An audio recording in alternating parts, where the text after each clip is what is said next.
सभी को जोहार। और आज मैं क्वेश्चन लेके आया हूं आय से संबंधित ऐसे सवाल जो अजीब व गरीब लगेगा, देखने से पढ़ने से कुछ नहीं समझ में आएगा। और इसको अगर आपने बेसिक से बनाया, एक्स मान के बनाया, कुछ भी तरीके से अगर बनाया तो मेरे ख्याल से लेंदी ही लगेगा। ये लेटेस्ट क्वेश्चंस में है और बहुत अच्छा सवाल है।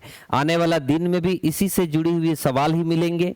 लेकिन अगर आप इस सवाल को नहीं समझे और अगर आप एग्जाम में बैठ गए तो इसके अपडेटेड क्वेश्चंस अगर मिलेंगे तो फिर बनाना मुश्किल हो जाएगा। ठीक है, तो बढ़िया से इसको समझिए, ये सवाल क्या कहना चाहता है। ये सवाल मैं आपको बताऊंगा और उसके बाद ये जो एक सवाल और है, ये सवाल इंग्लिश में लिखा हुआ है, थोड़ा सा समझा के मैं चला जाऊंगा। आप इसका आंसर कमेंट सेक्शन में दीजिएगा।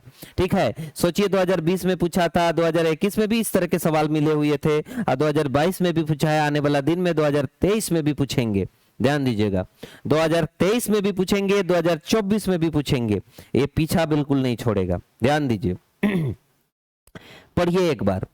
एक्चुअली ये व्हाइट पेंटिंग वाला जो कंसेप्ट है ना, व्हाइट पेंटिंग वाला कंसेप्ट जो हम परसेंटेज में हम अक्सर बोलते हैं, रेशियो में ये चैप्टर मतलब रेशियो में इस टाइप के क्वेश्चंस भी हम पढ़े हैं, लेकिन वो रेशियो के फॉर्म में हुआ करता है और ये प्रतिशत के रूप में है। इसीलिए वो व्हाइट पेंटिंग वाला जो मेथड है ना, बिल्कुल उसी तरह को, उसी चीज को हम अप्लाई करते हैं। यहाँ पे देख लीजिए आप।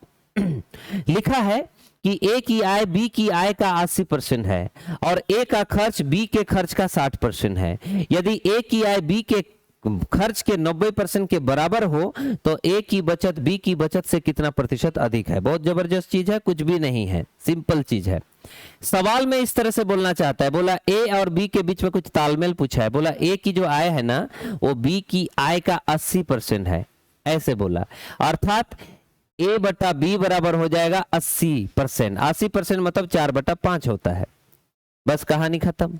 उसी तरह बोला ए की खर्च बी की खर्च का 60% है। ए का जो खर्चा होगा वो बी के खर्चा का 60% है, यानी कि ए बटा बी बराबर में होंगे क्या, 3/5। ये आपने परसेंटेज में सीखा भी होगा कि 60 मतलब 3/5 होता है, 80 मतलब 4/5 होता है। बस यही कहानी है। और उसके बाद एक लाइन और बोला है, ध्यान दीजिए, इसके बाद मैं इसको मिटाने वाला हूं। ए की आय मतलब ए का जो इनकम होगा वो बी के खर्चा का 90% होगा।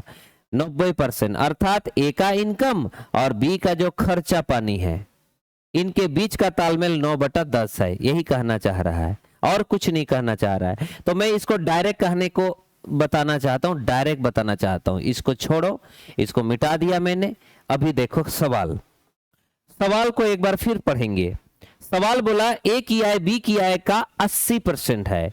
इसका मतलब इनकम के बारे में बात किया है, इनकम के बारे में ए और बी के बीच में। बोला 80% है, 80% मतलब 4/5, यानी कि बी का 80% मतलब 5 इनका होगा और 4 इनका होगा। ये हो गया अनुपात। अगले बार बोला ए की खर्च बी की खर्च का 60% है, यानी कि ए का जो खर्चा है मतलब खर्चा के बारे में बात हो रहा है। 60% मतलब 3/5, 3/5 मतलब बी का अगर 5 रुपया खर्चा है तो इसका 3 रुपया खर्चा है। ये पूछा गया है, बस इतना दे रखा है। और एक कंडीशन आपको दे दिया, बोला ए का जो इनकम होगा और बी का जो खर्चा होगा, इनके बारे में बोला है 90% है। 90% का मतलब 9/10, यानी कि बी का 10 रुपया अगर खर्चा है तो ए का 9 रुपया इनकम है। बस यही कहना चाह रहा है। तो आप बोलोगे जब ऐसा कंडीशन दिया है, क्योंकि यहाँ यदि लिखा है, इसका मतलब उनके अकॉर्डिंग इधर देखेंगे। बोलेंगे ए का इनकम तो यहाँ पे 4 है और बी का खर्चा तो 5 है, तो बोलोगे यहाँ 9 होना चाहिए था और यहाँ 10 होना चाहिए था। यहाँ 9 यहाँ 10, यहाँ 9 यहाँ 10, क्योंकि ये ऐसा बोला है। तो ऐसा बनाने के लिए मैंने बोला था, रेशियो में भी बताए थे कि व्हाइट पेंटिंग वाला कंसेप्ट लगाएंगे। व्हाइट पेंटिंग वाला कंसेप्ट का मतलब इन दोनों को पहले समान समान किया जाता है। ठीक है, इनको समान करने के लिए इधर 4 गुना और इधर 5 गुना, बस खत्म। अब उसके बाद ए वाला 9 को इधर लिखना है, क्योंकि हमें बोला है 9 यहां होना चाहिए, और ए वाला 10 को यहां लिखना है, क्योंकि बोला है उसका खर्चा यहां होना चाहिए। बस, तो 9 5 45 इधर भी गुना होगा और 4 2 से 40 इधर भी गुना होगा, बस खत्म हो गया। यानी कि इनकम जो होगा वो होगा यहाँ 4 5 20 मतलब 180, और यहाँ पे क्या होगा, तो आप बोलेंगे 5 5 25 और 5 4 22 हो गया। अच्छा खर्चा क्या होगा तब, तो बोलेंगे यहाँ गुना करेंगे तो 120 और यहाँ गुना करेंगे तो 200 हो गया। तो आप बोलेंगे कि इधर इसमें से घटा देंगे तो सेविंग आएगा, सेविंग का ही तो पूछा गया है हमें, ए की सेविंग बी की सेविंग से कितना प्रतिशत अधिक है बोला, तो इधर माइनस करेंगे तो यहाँ आ जाएगा 60 और इधर माइनस करेंगे तो आ जाएगा 25। यानी कि रेशियो अगर हम बना दे तो ये 5 5 25 और 5 12 60 होगा।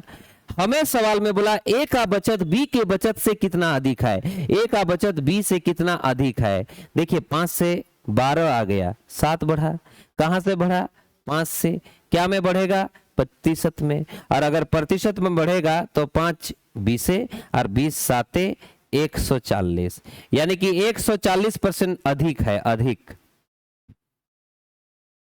ठीक है, यही आपका आंसर भी था।